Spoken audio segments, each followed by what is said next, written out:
ალერგია გააქვთ, კანზე პრობლემები, იცოდეთ რომ ეს პროგრამა მინიმუმ ინტოქსიკაციის მესამე ეტაპია. უკვე დაიწყო რაღაც წარმონაქმნები, ხო, კისტები, ფიბრომები, მიომები, ხო, კვანძები.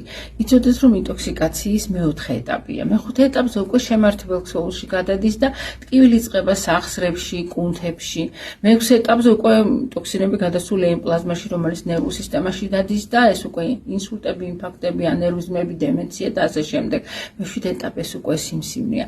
მე ამ თემაზე ვილაპარაკე წინა შაბათს, ანუ ინტოქსიკაციის 7 ეტაპი და რატო დეტოქსი და რადგან ინტერესი ძალიან დიდი აღმოჩნდა, რადგან ჩვენი გუნდი იწყებს ასეთ მარათონს დეტოქსი, გადავწყვიტე რომ დღეს 10 აგვისტოს თბილის დროით 16 საათზე ჩემ პირად Facebook-ზე შორნა ედიშერაშვილი ვისაუბრო რატო გჭირდება თვითონ ჩვენთაგან წმენდა და ზოგადად ამკრებულის დაწყება და მისი გავლით რამდენი ჩივილი თუ დიაგნოზის თავისთავად გაივლის. ამიტომ თუ გაინტერესებთ ეს თემა შემომიერთდით.